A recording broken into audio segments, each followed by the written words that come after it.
আমার প্রিয় ছাত্রছাত্রী, welcome to my channel SLS math tutor.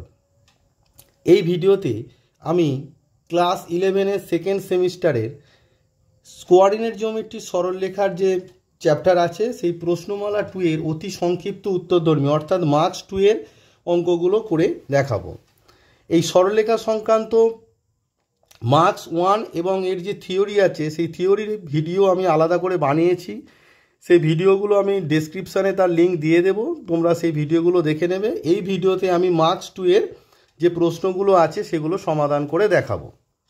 Marks 2 এর প্রথম যে প্রশ্নটি আছে সেখানে বলা হচ্ছে কোনো সরলরেখা প্রবণতা বলতে কী বোঝো। কোনো সরলরেখা প্রবণতা বলতে কী বোঝো আমি আমার যে থিওরির যে ভিডিওটি আছে সেখানে আমি বলে দিয়েছি অলরেডি, তাই সেটি এখানে সমাধান করছি না। 2 নম্বর যে প্রবলেমটা আছে, 2 নম্বরের 1 নম্বর যে প্রশ্নটা আছে 2-1 বলছে মূল বিন্দুগামী সরলরেখার সমীকরণকে এবং এক্স অক্ষে সমান্তরাল সরলরেখার সমীকরণকে x/a + y/b = 1 আকারে প্রকাশ করা যায় কি না যুক্তি সহ বলো।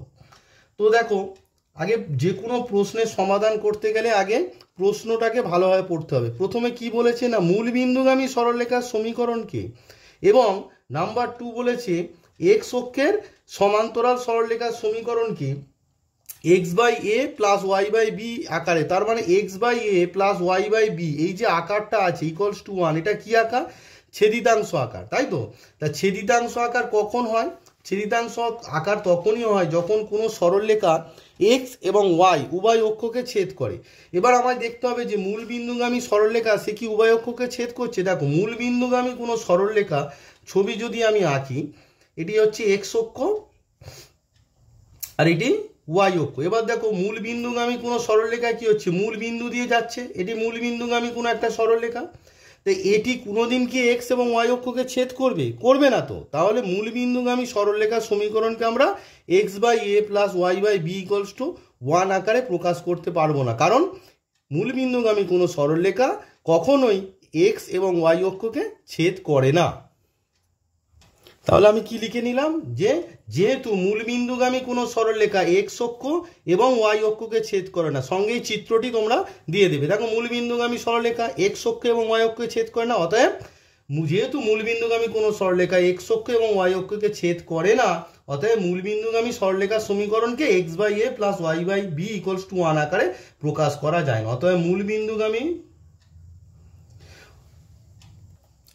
অতএব আমরা কি লিখলাম যে মূল বিন্দুগামী সরলরেখার সমীকরণকে x/a + y/b = 1 আকারে প্রকাশ করা যায় না। এবার আসি নাম্বার 2। নাম্বার 2 এ বলেছে x অক্ষের সমান্তরাল সরলরেখার সমীকরণ কি এই আকারে প্রকাশ করা যায়। দেখো, x অক্ষের সমান্তরাল সরলরেখার যদি আমরা ছবি আঁকি তখন আমরা দেখতে পাবো, দেখো x অক্ষের সমান্তরাল সরলরেখা, তাহলে x অক্ষের সমান্তরাল সরলরেখা কিরকম হয় না, x অক্ষের এটা সমান্তরাল সরলরেখা। তাহলে x অক্ষের এই যে সমান্তরাল সরলরেখাটা লক্ষ্য করে দেখো, x অক্ষের সমান্তরাল সরলরেখা কি করছে না y অক্ষকে ছেদ করছে। x অক্ষের সমান্তরাল সরলরেখা সে কি কখনো x অক্ষকে ছেদ করবে? এবার ছেদিতাংশ রূপে লিখতে গেলে কি হবে না, ছেদিতাংশ রূপে লিখতে গেলে উভয় অক্ষকে ছেদ করতে হবে, কিন্তু x অক্ষের সমান্তরাল সরলরেখা কি করছে, শুধুমাত্র y অক্ষকে ছেদ করছে, x অক্ষকে ছেদ করছে না।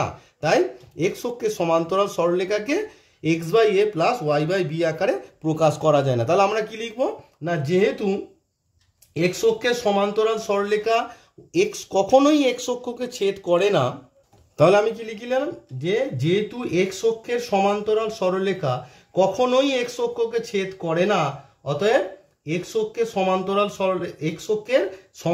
সরলরেখার সমীকরণকে x/a + y/b আকারে প্রকাশ করা যায় না।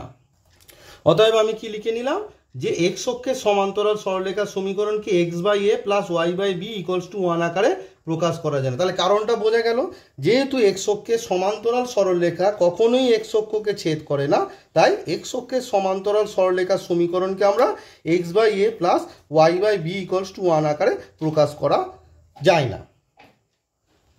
তাহলে দুটোই আমি ছবি এঁকে ভালোভাবে বুঝিয়ে দিলাম। যদি বোঝার কোনো অসুবিধা হয় আমার প্রিভিয়াস যে থিওরি যে ভিডিওটা আছে তোমরা ভালোভাবে দেখবে, আরও ওখানে বেশি ভালো করে আমি বুঝিয়ে দিয়েছি। এখানে অঙ্কে তো আর বেশি বোঝানো যাবে না, তাহলে ভিডিওটা অনেক বেশি লেন্দি হয়ে যাবে। তাই বোঝার কোনো অসুবিধা হলে তোমরা প্রিভিয়াস যে থিওরি ভিডিওটা আছে সেটা তোমরা দেখে নিও, তার লিঙ্ক আমি ডেসক্রিপশানে দিয়ে দেবো। এরপর আসি পরবর্তী প্রশ্নে। নেক্সট 3 নম্বর কোশ্চেন বলছে এন এর মান ঋণাত্মক ধরে l x plus m y plus n equals to 0 সরলরেখার সমীকরণকে অবিলম্ব আকারে প্রকাশ করো। আমরা কি জানি? আমরা জানি যে a x plus b y plus c equals to 0 এই সরলরেখার সমীকরণকে যদি আমরা অবিলম্ব আকারে প্রকাশ করি, এই সরলরেখার সমীকরণকে যদি আমরা অবিলম্ব আকারে প্রকাশ করি কি করতে হয় না প্লাস রুট আন্ডার এ স্কোয়ার প্লাস বি স্কোয়ার দিয়ে ভাগ করব। কখন করব? যদি সি লেস দ্যান 0 হয়, অর্থাৎ সি ঋণাত্মক হয়। আর মাইনাস রুট আন্ডার এ স্কোয়ার প্লাস বি স্কোয়ার দিয়ে ভাগ করব কখন? যখন সি গ্রেটার দ্যান 0 অর্থাৎ ধনাত্মক হয়। তো এখানে দেখো বলে দিয়েছে সি এর মান ঋণাত্মক ধরে, তাহলে সি এর মান যদি ঋণাত্মক হয় তাহলে এই যে সমীকরণটি আছে অর্থাৎ l x plus m y plus n equals to 0 এই সরলরেখার সমীকরণের অবিলম্ব আকার করতে গেলে কি করতে হবে? প্লাস রুট আন্ডার এ স্কোয়ার প্লাস বি স্কোয়ার অর্থাৎ এক্সের সহগের স্কোয়ার প্লাস ওয়াইয়ের সহগের স্কোয়ার দিয়ে ভাগ করতে হবে। তো এখানে এক্সের সহগের কত আছে? এল, আর ওয়াইয়ের সহগ কত আছে? এম। তাহলে root under l square plus m square দিয়ে ভাগ করতে হবে। তাহলে আমরা কী করবো না সরলরেখার সমীকরণ লিখবো l x plus m y plus n equals to 0। তারপরে কী করবো না উভয় পক্ষকে root under l square plus m square দিয়ে ভাগ করে দেবো। তাহলে কী হবে? L x by root under l square plus m square plus m y by root under l square plus m square plus n by root under l square plus m square equals to 0। ইয়াই প্রদত্ত সরলরেখার অবিলম্ব আকার। দেওয়ার পর আমরা কি করব না যে কনস্ট্যান্ট টার্মটা যেটা আছে এটাকে ডান পক্ষে নিয়ে যাব, কারণ আমাদের অবিলম্ব আকার কি বলো? আমাদের অবিলম্ব আকার আমরা জানি x cos alpha plus y sine alpha equals to p, অর্থাৎ মূল বিন্দু থেকে লম্ব দূরত্ব সেটা কোথায় থাকে না ডান দিকে থাকে। তাই যে সমীকরণটা এসেছে তাকে আমরা কি করব? কনস্ট্যান্ট টার্ম যেটা আছে সেটা কি আমরা কি করব না ডান দিকে নিয়ে যাব। তাহলে আমার অবিলম্ব আকারটা কি দাঁড়ালো? M y by root under l square plus m square equals to minus n by root under l square plus m square. ইহাই প্রদত্ত সরলরেখার অবিলম্ব আকার। ইহাই প্রদত্ত সরলরেখার অবিলম্ব আকার।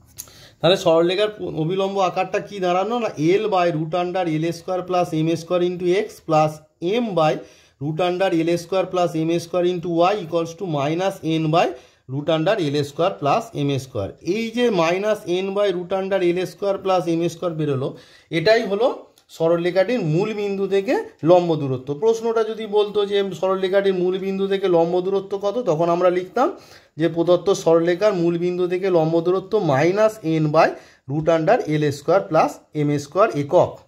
এবার বলবে স্যার দূরত্ব কোনোদিন নেগেটিভ? হ্যাঁ, এটা নেগেটিভ, কিন্তু এনটা তো ঋণাত্মক, তাহলে ঋণাত্মকের সঙ্গে মাইনাস মাল্টিপ্লাই করলে কী হবে? মাইনাসে মাইনাসে প্লাস, সেক্ষেত্রে ধনাত্মক হয়ে যাবে। নেক্সট যে প্রশ্নটি আছে অর্থাৎ কোশ্চেন নাম্বার 4, কোশ্চেন নাম্বার 4 বলছে p x one y one ও q x two y two বিন্দু দুটি সংযোজক সরলরেখা এক্স অক্ষের ধনাত্মক দিকের সঙ্গে থিটা কোণ উৎপন্ন করলে দেখাও যে x two equals to x one plus r cos theta আর y two equals to y one plus r sine theta, যেখানে আর ইকলস হচ্ছে পি কিউ, অর্থাৎ পি আর কিউ বিন্দু দুটির মধ্যে দূরত্ব।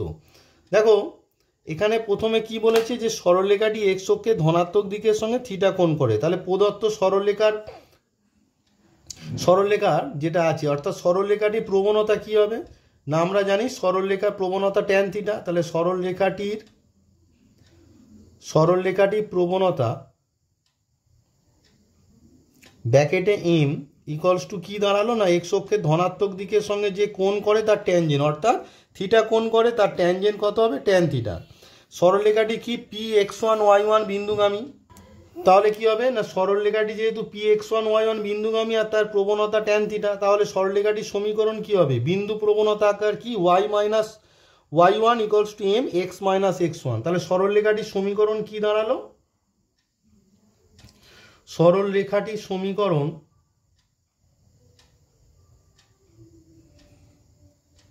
তাহলে সরলরেখাটির সমীকরণ দাঁড়ালো y minus y one equals to tan theta x minus x one, কারণ সরলরেখাটি p x one y one বিন্দুগামী এবং তার প্রবণতা ট্যান থিটা।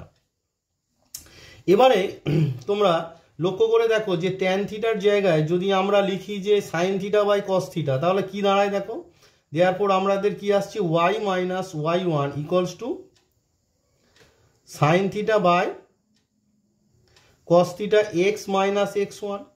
দেওয়ার আমরা কি লিখতে পারি না x minus x1 by cos theta equals to y minus y1 by sine theta. এক নম্বর দাও। এবারে দেখো এক নম্বর যে সরলরেখাটি পেলাম সেটি কি হচ্ছে না q x two y two বিন্দুগামী। তাহলে আমি কি লিখবো না, যেহেতু এক নম্বর সরলরেখা q x two y two বিন্দুগামী, যেহেতু এক নম্বর সরলরেখা q x two y two বিন্দুগামী, তাহলে কি হবে, এক নম্বরে এক্স এর জায়গায় এক্স টু আর ওয়াই এর জায়গায় ওয়াই টু বসে যাবে। তাহলে আমার কি দাঁড়ালো x two minus x one by cos theta equals to y2 minus y1 by sine theta.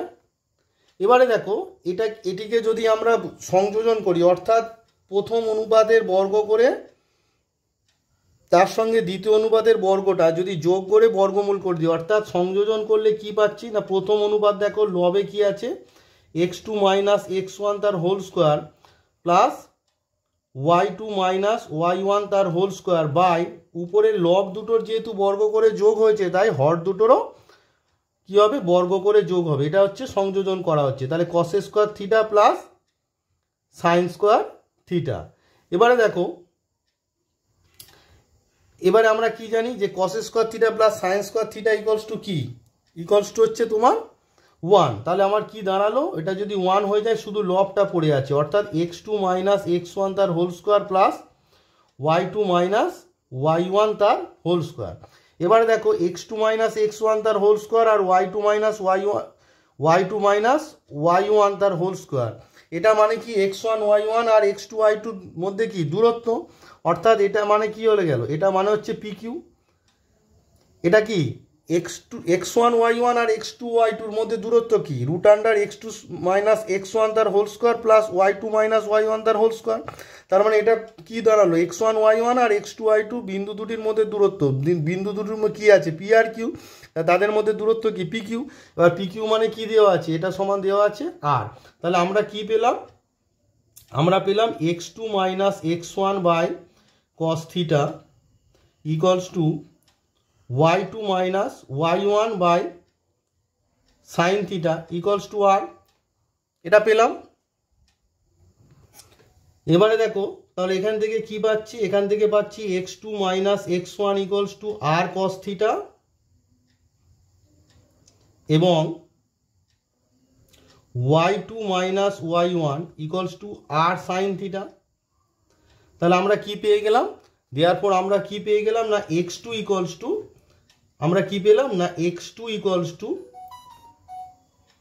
x1 plus r cos theta এবং y2 equals to y1 plus r sine theta. তাহলে এটাই পেয়ে গেলাম, প্রুভড হয়ে গেল। তাহলে কি দাঁড়ালো না, আমি প্রথমে এটাকে কি করলাম না সরলরেখার প্রবণতা বের করলাম, তারপর বিন্দু প্রবণতা ইউজ করলাম, অর্থাৎ একটা px1 y1 বিন্দুগামী এবং তার প্রবণতা কি m মানে ট্যান থিটা। আমাদের সূত্র কি y minus y1 equals two m x minus x1, এখানে m মানে হচ্ছে ট্যান থিটা। এবার এটাকে কি করলাম আমরা সাইন থিটা বাই কস থিটায় ভেঙে নিলাম, নিয়ে আমরা এক নম্বর সমীকরণ পেয়ে গেলাম। এবার যেহেতু এক নম্বর সরলরেখাটি কি x2 y2 বিন্দুগামী, তাহলে আমি সিদ্ধ করছি। এবার দেখো এটাকে কি সংযোজন করা হলো কি না লবের বর্গ করে যোগ করে তার বর্গমূল। তাহলে লবের যদি বর্গ করে যোগ করে তার বর্গমূল হয় তাহলে হরেরও হবে। তাহলে লব দাঁড়ালো root under x2 minus x1 তার whole square plus y2 minus y1 তার হোল স্কোয়ার। সিমিলারলি হরে কি দাঁড়ালো না root under cos square theta plus sine square theta. এবার এই cos square theta plus sine square theta মানে 1, সেই জন্য আমার আলটিমেট রেজাল্ট পেলাম কি root under x2 minus x1 তার whole square plus y2 minus y1 তার হোল স্কোয়ার। এটি মানেই পি কিউ, অর্থাৎ পি আর কিউ বিন্দুর মধ্যে দূরত্ব, সেটাকে আর দেওয়া আছে প্রদত্ত, দেখো দেওয়া আছে এটা, সেই জন্য আর লিখে নিলাম। এবারে দেখো এই যে টোটাল যে অনুপাতটা সমান আর, এখান থেকে আমার x2 সমান x1 plus r cos theta আর y2 সমান y1 plus r sine theta পেয়ে গেলাম। 5 নম্বর যে প্রশ্নটি বলেছে x cos alpha plus y sine alpha equals to p সরলরেখা অক্ষ দুটির সঙ্গে যে ত্রিভুজ উৎপন্ন করে তার ক্ষেত্রফল নির্ণয় করো। দেখো প্রথমে তোমাকে প্রশ্নটা পড়তে হবে। প্রশ্নটা পড়ে আমরা কি পেলাম, যে x cos alpha plus y sine alpha equals to p একটা সরলরেখা যেটা অক্ষ দুটির সঙ্গে একটা ত্রিভুজ উৎপন্ন করেছে। তার মানে কি, সরলরেখাটা কি করছে, অক্ষ দুটিকে ছেদ করছে। তাহলে মানে আমাকে প্রথমে বের করতে হবে কি, সরলরেখাটির ছেদিতাংশ আকার। কারণ যখনই কোনো সরলরেখা অক্ষ দুটিকে ছেদ করে তাহলে সেই ছেদ বিন্দুগুলো পেতে গেলে কি করতে হবে, সরলরেখাটিকে কি করতে হবে, আমাকে ছেদিতাংশ আকারে নিয়ে যেতে হবে। আর সরলরেখার ছেদিতাংশ আকার কি না, x by a plus y by b equals to 1। অর্থাৎ সরলরেখার ছেদিতাংশ আকার হচ্ছে x by a plus y by b equals to 1, যেখানে এ হচ্ছে সরলরেখাটির এক্স অক্ষের ছেদিতাংশ। সেই জন্য সরলরেখাটি এক্স অক্ষকে কোন বিন্দুতে ছেদ করবে না, এ কমা 0, আর ওয়াই অক্ষের ছেদিতাংশ বি, সেই জন্য ওয়াই অক্ষকে ছেদ করবে কি, বি 0 কমা বি। এটা হচ্ছে আমাদের থিওরিতে এটা কনসেপ্টে এটা বলা আছে। এবার এই যে প্রদত্ত সরলরেখাটি আছে এটিকে তাহলে x by a plus y by b আকারে নিয়ে যেতে হবে। তাহলে আমরা কি করব না, x cos alpha plus y sine alpha equals to p, একে ছেদিতাংশ আকারে নিয়ে যেতে গেলে কি দেখো, রাইট হ্যান্ড সাইডে 1 আছে, তাহলে সবাইকে কি করতে হবে, পি দিয়ে ভাগ করতে হবে। তাহলে x by p by cos alpha, কারণ এক্স এর সহগ কিছু নেই, সেই জন্য এই যে কস আলফাটা যদি নিচে নামে, ধরো কস আলফা লবে আছে, এটাকে হরে লিখতে গেলে কি হয়েছে, 1 বাই কস আলফা, তাই তো।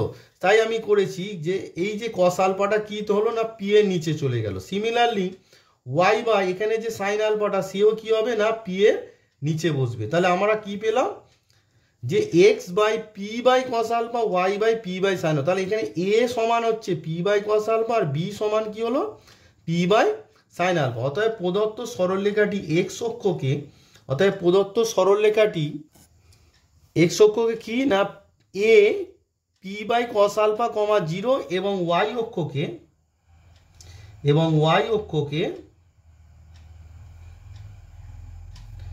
B 0 comma p by sine alpha বিন্দুতে ছেদ করেছে,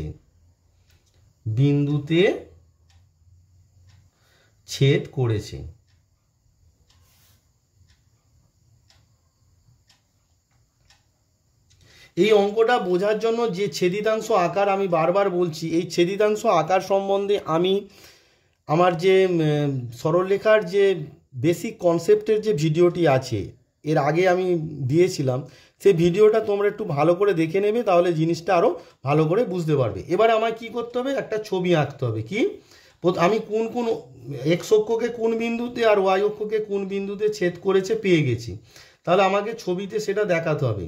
তাহলে ছবিতে দেখো, ছবিতে আমি এটা যে উভয় অক্ষকে ছেদ করেছে একটা ছবি এঁকে নিলাম সরলরেখা। তাহলে এক্স অক্ষকে কি বিন্দুতে ছেদ করেছে, a p by cos alpha comma 0, আর ওয়াই অক্ষকে ছেদ করেছে b 0 comma p by sine alpha.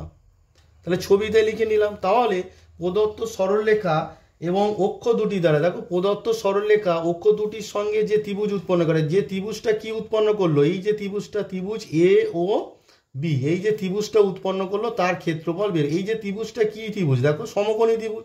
অতএব প্রদত্ত সরলরেখা এবং অক্ষ দুটি দ্বারা গঠিত ত্রিভুজ এ ও বি এর ক্ষেত্রফল ইকুয়ালস টু, তাহলে দেখো যে ত্রিভুজ এ ও বিটা তৈরি হচ্ছে সেটি কি সমকোণী ত্রিভুজ, আর সমকোণী ত্রিভুজের ক্ষেত্রফল কি, হাফ ইন্টু লম্ব ইন্টু ভূমি, হাফ ইন্টু লম্ব ইন্টু ভূমি, এত ভূমি এত বর্গ একক। এবারে লক্ষ্য করে দেখো, হাফ ইন্টু এখানে লম্ব মানে কি, লম্ব মানে দেখো ছবিতে ওবি, তাহলে হাফ ইন্টু ওবি, আর ভূমি কি, ভূমি হচ্ছে ওএ, তাহলে ওএ এত বর্গ একক ইকুয়ালস টু হাফ।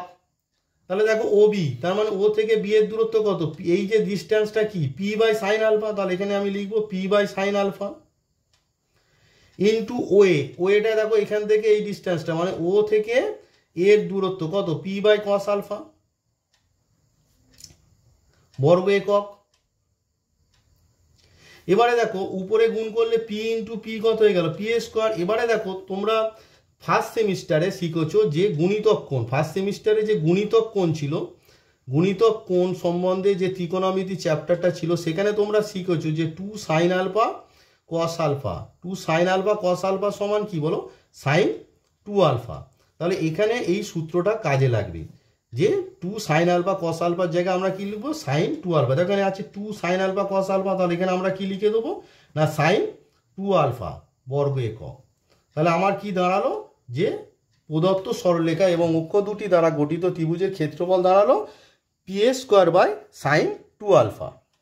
এবারে দেখো p a square by sine, এবার সাইন 2 আলফাটা যখন লবে উঠে যাবে তখন কি হয়ে যাবে 1 বাই সাইন 2 আলফা, মানে এটা কি কোসেক 2 আলফা, কোসেক 2 আলফা বর্গ একক। তার মানে প্রদত্ত সরলরেখা এবং অক্ষ দুটি দ্বারা গঠিত ত্রিভুজের ক্ষেত্রফল আমার কি বেরোলো না p a square cosec 2 alpha, 1 by sine 2 alpha মানে হচ্ছে cosec 2 alpha. Next 6 number question. 6 number কোশ্চেনে বলছে যে পি বিন্দু এ x1y1 ও বি x2y2 বিন্দু দুটি সংযোজক রেখাংশকে m:n অনুপাতে বিভক্ত করেন। যদি ax plus by plus c = 0 সরলরেখা পি বিন্দুগামী হয় তবে দেখাও যে m/n = minus ax1 plus by1 plus c divided by ax2 plus by2 plus c। তাহলে দেখো এখানে প্রথম যে পার্টটা আছে সেটা বলেছে যে পি বিন্দু এ এবং বি বিন্দু দুটি সংযোজক রেখাংশকে m:n অনুপাতে বিভক্ত করে। এবার আমরা কি জানি যে কোনো দুটো বিন্দু সংযোজক রেখাংশকে যদি কোনো বিন্দু m:n অনুপাতে বিভক্ত করে তাহলে তার স্থানাঙ্ক কি হবে বলো, mx2 plus nx1 by m plus n। তাহলে পি বিন্দু স্থানাঙ্ক কি দাঁড়ালো,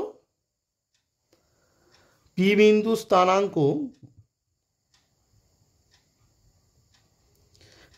স্থানাঙ্ক কি হবে বলো, mx2 plus nx1 divided by m plus n।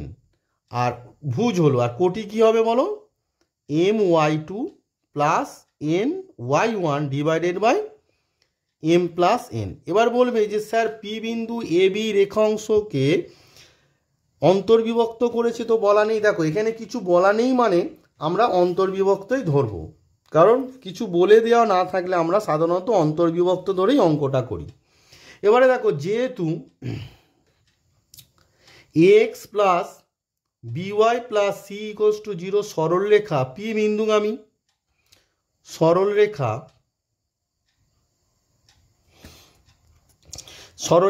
P বিন্দুগামী দেওয়ার পর কি হবে, এক্স এর জায়গায় পি এর ভুজ বসবে আর ওয়াই এর জায়গায় পি এর কোটি বসবে। তাহলে আমাদের কি দাঁড়াবে, এ ইন্টু পি এর ভুজ কি আছে বলো, mx2 plus nx1 divided by m plus n। Y এর জায়গায় কি বসবে, কোটি, তাহলে b my2 plus ny1 divided by m plus n plus c = 0।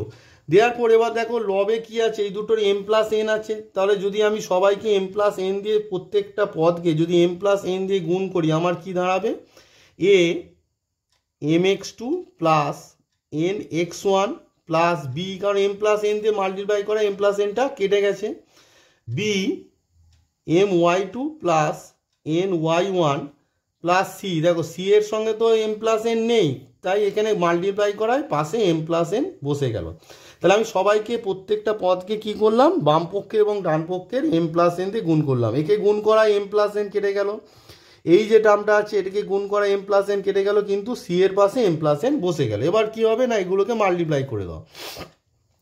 Multiply করতে দাঁড়াচ্ছে দেখো max2 প্লাস nax1 প্লাস এই দুটো মাল্টিপ্লাই করলে কি দাঁড়াচ্ছে by2 প্লাস b এর সঙ্গে এই টার্মটা মাল্টিপ্লাই করলে কি দাঁড়াচ্ছে nby1 প্লাস এই দুটো মাল্টিপ্লাই করলে দাঁড়াচ্ছে হচ্ছে mc প্লাস nc = 0। এবারে দেখো m কমন নাও, m কমন নিলে কি দাঁড়াচ্ছে, দেখো এখানে m আছে মানে কত হবে ax2, আর m আছে এখানে কি আছে বলো by2, আর m এখানে আছে কি দাঁড়ালো c। এবার n কমন নাও, n কমন নিলে কি দাঁড়াচ্ছে, এখানে n আছে তাহলে কত হবে ax1, এখানে n আছে দেখো কি হবে না by1 প্লাস এখানে n আছে কি দাঁড়ালো c = 0। এবার আমাকে কি করতে হবে, এম বাই এন বের করতে হবে। তাহলে এই যে এন এর যে টার্মটা আছে, তাহলে এটাকে কি করতে হবে, ডান পক্ষে নিয়ে যায়। তাহলে ডান পক্ষে নিয়ে যাও, তাহলে m a x two plus b y two plus c equals to minus n a x one plus b y one plus c. এবারে তোমাকে কি বলেছে, না এম বাই এন এর ভ্যালু বের করতে হবে। তাহলে এম এর নিচে এনটাকে নিয়ে চলে এসো, আর এম এর পাশে যেটা আছে সেটা ডান পক্ষে গেলে কি হয়ে যাবে, হরে চলে যাবে। এখানে লবে আছে, তাহলে এটা কি হবে, ভাগ হয়ে যাবে। অর্থাৎ a x one plus b y one plus c এর নিচে এই a x two plus b y two plus সিটা চলে যাবে। তাহলে আমার দাঁড়ালো কি, m by n equals to minus ছিল মাইনাস, আর a x one plus b y one plus c divided by a x two plus b y two plus c. তাহলে আমাদের যেটা দিয়েছিল সেটা প্রমাণ হয়ে গেল। তাহলে এখানে কি কি থিওরি লাগলো, এখানে প্রিভিয়াস তোমরা ক্লাস 9-এ শিখেছো যে কোনো বিন্দু অর্থাৎ এক্স ওয়ান ওয়াই ওয়ান এবং এক্স টু ওয়াই টু বিন্দু সংযোজক সরলরেখাকে যদি কোনো বিন্দু এম ইস টু এন অনুপাতে অন্তর্বিভক্ত করে, তাহলে সেই বিন্দু স্থানাঙ্ক হয় m x two plus n x one by m plus n, আর m y two plus n y one divided by m plus n. আর একটা থিওরি এখানে কাজে লাগলো যে কোনো সরলরেখা কোনো বিন্দুগামী হলে কি হবে না, সরলরেখার যে সমীকরণ আছে সেখানে এক্স এর জায়গায় ওই বিন্দুর ভুজ বসে আর ওয়াইয়ের জায়গায় ওই বিন্দুর কোটি বসে। এই দুটো থিওরি এখানে কাজে লাগলো। আর একটা কথা বলার আছে যে এখানে বলে দেয়নি যে সংযোজক রেখাংশে এম ইস টু এন অনুপাতে বিভক্ত করে, কিছু বলে দেয়নি, তাই আমরা অন্তর্বিভক্ত ধরেই অঙ্কটা করলাম। Next question number 7। Question number 7 বলছে দেখাও যে এ কমা বি ও সি কমা ডি বিন্দু দুটি সংযোজক সরলরেখার সমীকরণকে x minus a into y minus d equals to x minus c into y minus b আকারে প্রকাশ করা যায়। দেখো যে কোনো সরলরেখার সমীকরণে আমরা এক্স মাইনাস এ যদি পাই এক্স মাইনাস সি থাকে না, ওয়াই মাইনাস ডি যদি পাই ওয়াই মাইনাস বি, মানে দুজনে একসঙ্গে থাকে না। তার মানে এখানে তোমাদের কি হচ্ছে, দেখো প্রবণতার ব্যাপারটা নেই। তার মানে যে প্রদত্ত সরলরেখার সমীকরণ এ বি বিন্দুগামী ধরবো, ধরে একটা সমীকরণ মানে বিন্দু প্রবণতা আকার বের করবো, আবার সিডি বিন্দুগামী বের করব বিন্দু প্রবণতা আকার। দুটো বিন্দু প্রবণতা আকার থেকে প্রবণতাটাকে যদি এলিমিনেট করে দিই অর্থাৎ অপনয়ন করে দিই, তাহলেই দেখবো আমাদের আনসারটা চলে আসবে। তাহলে প্রথমে কি, যে সরলরেখাটি দুটো বিন্দুগামী, তাহলে সরলরেখার প্রবণতা দেওয়া নেই। তাহলে মনে করি সরলরেখাটির প্রবণতা এম, মনে করি সরলরেখাটির প্রবণতা এম।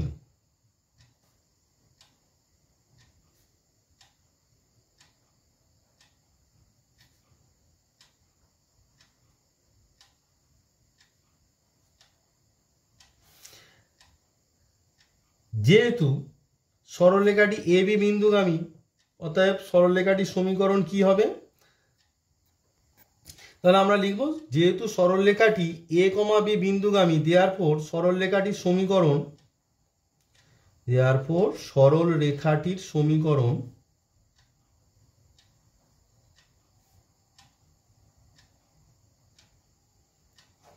কি, বিন্দু প্রবণতা আকার, প্রবণতা তো এম ধরে নিয়েছি, তার মানে কত, বিন্দু প্রবণতা আকার y minus y one, y one মানে কত b equals to m x minus x one, x one মানে কত এ। তাহলে সরলরেখাটির সমীকরণ কি পেলাম, y minus b equals to m x minus, এটাকে 1 নম্বরে দাও। আবার যেহেতু সরলরেখাটি সিডি বিন্দুগামী, আবার যেহেতু সরলরেখাটি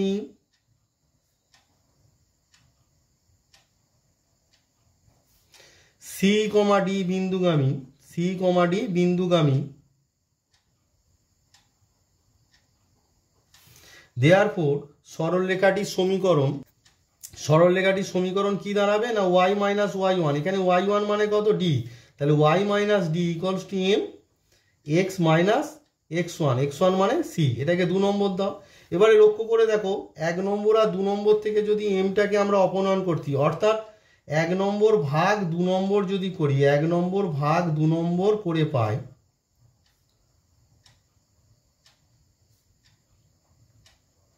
আমরা কি পাচ্ছি না, বাম পক্ষের সঙ্গে বাম পক্ষ ভাগ করো, তাহলে এখানে বাম পক্ষে কি আছে ওয়াই মাইনাস বি, আর এখানে কি আছে ওয়াই মাইনাস ডি, তাহলে y minus b by y minus d equals to দেখো এখানে এম বাই এম, তাহলে এমটা কেটে গেল, পড়ে আছে কত না x minus a by x minus c. এবারে দেখো আমরা যদি ক্রস মাল্টিপ্লিকেশন করছি অর্থাৎ এ মাইনাস ডি এর সঙ্গে মাল্টিপ্লাই হবে কত এক্স মাইনাস এ, তাহলে আমার কি দাঁড়াবে x minus a into y minus d. এবার এক্স মাইনাস সি এর সঙ্গে ওয়াই মাইনাস বি, তাহলে কি দাঁড়ালো না x minus c into y minus b. অতএব আমাদের যেটা প্রমাণ করতে দিয়েছিল যে প্রদত্ত বিন্দু দুটি সংযোজক সরলরেখাকে এই আকারে লেখা যে আমরা পেয়ে গেলাম, তাহলে আমরা আনসারটা লিখে দেবো কি দেয়ারফর এ কমা বি ও সি কমা ডি বিন্দু দুটি সংযোজক সরলরেখার সমীকরণকে এ কমা বি ও সি কমা ডি বিন্দু দুটি সংযোজক সরলরেখার সমীকরণকে x minus a into y minus d equals to x minus c into y minus b আকারে প্রকাশ করা যায়, আকারে প্রকাশ করা যায়। এখানে আমরা কি করলাম, এখানে দেখো তোমরা বলবে স্যার দুই বিন্দু ছিল দুই বিন্দু আকার দিয়ে দিন না, কিন্তু দুই বিন্দু আকার যদি আমরা এখানে অ্যাপ্লাই করি তাহলে কি দাঁড়াতো যে এক্স মাইনাস দুই বিন্দু আকারটা কি দাঁড়িয়েছিল y minus y one equals to y two minus y one divided by x two minus x one into x minus x one. এবার লক্ষ্য করো সেখানে কি এই যে y two minus y one divided by x two minus x one, এটা কি সরলরেখার প্রবণতা। তো এই প্রবণতাটা উত্তরেতে নেই, তার মানে আমাকে কি করতে হবে সরলরেখার প্রবণতাটাকে এলিমিনেট অর্থাৎ অপনয়ন করতে হবে। তাই আমি কি করলাম যে ধরে নিলাম সরলরেখার প্রবণতা এম, তাহলে যেহেতু সরলরেখার এ বি বিন্দুগামী সেখান থেকে এম এর একটা রিলেশন পেলাম, মানে y minus b equals to m x minus a 1 নম্বর। আবার যেহেতু সরলরেখাটি সিডি বিন্দুগামী তাহলে সরলরেখার সমীকরণ কি হলো y minus d equals to m x minus c.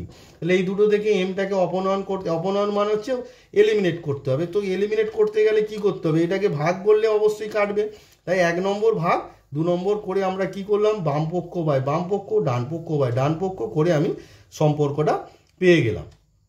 তাহলে আমি তোমাদের অতি সংক্ষিপ্ত অর্থাৎ ক্লাস 11-এর সেমিস্টার 2 এর অতি সংক্ষিপ্তর যে অর্থাৎ মার্কস 2 এর যে অঙ্কগুলো আছে আমি পরপর 7 নম্বর পর্যন্ত করে দিলাম। পরবর্তী ভিডিওতে আমি অবশিষ্ট যে অঙ্কগুলো আছে সেগুলো তোমাদের করে দেখিয়ে দেব। অবশিষ্ট অঙ্কগুলো তোমরা পরবর্তী ভিডিওতে পেয়ে যাবে। আর এই যে অঙ্কগুলো করালাম এই অঙ্কগুলো যে মানে থিওরি অ্যাপ্লাই করে এই অঙ্কগুলো করা হয়েছে সেই থিওরিগুলো তোমরা একটু ভালো করে দেখে খাতায় লিখে তৈরি করবে। দেখো যে কোনো অঙ্ক করতে গেলে তার থিওরিটা মোস্ট ইম্পর্টেন্ট। বেসিক কনসেপ্ট তোমার থাকলে তোমরা যে কোনো অঙ্ক করতে পারবে এবং যে কোনো অঙ্ককে তোমরা দেখে বুঝতে পারবে যে এখানে কোন থিওরিটা কাজে লাগবে। তাই থিওরিটা তোমরা সবার আগে তৈরি করবে। একটা থিওরি দিয়ে 1000টা অঙ্ক হয়, কিন্তু 1000টা অঙ্ক করলে তোমার থিওরি তৈরি হবে এটা কিন্তু নয়। তাই থিওরিটা আগে ভালো করে তৈরি করবে, তারপর আমি যে অঙ্কগুলো করালাম এগুলো দেখবে, আশা করি তোমরা বুঝতে পারবে। আর আমি পরপর ভিডিও দিতে থাকবো, সেই ভিডিওতে পরবর্তী যে অঙ্কগুলো তোমরা পেয়ে যাবে এবং সেই ভিডিওগুলো তোমরা যাতে সবার আগে পাও তার জন্য চ্যানেলটাকে সাবস্ক্রাইব করে রাখো, তাহলে আমি যখনই নতুন কোনো ভিডিও দেব তোমরা তার নোটিফিকেশান পাও। পরবর্তী ভিডিওতে আমি অবশিষ্ট যে অঙ্কগুলো মার্কস 2 এর আছে অর্থাৎ অতি সংক্ষিপ্তর যে পরবর্তী যে প্রশ্নগুলো আছে তার সমাধান আমি করে দেব। সরলরেখার যে থিওরির কথা বলছি এই থিওরির যে ভিডিও আছে তার লিঙ্ক আমি ডেসক্রিপশানে দিয়ে দেব, সেই লিঙ্কটা তোমরা ভালো করে দেখে নিও। সেই লিঙ্কে ক্লিক করলেই তোমরা আমার যে থিওরির যে ভিডিও আছে সেটা পেয়ে যাবে এবং সেই থিওরিটা ভালো করে দেখবে, দেখলে তোমাদের অঙ্কগুলো বুঝতে আরও সোজা হবে।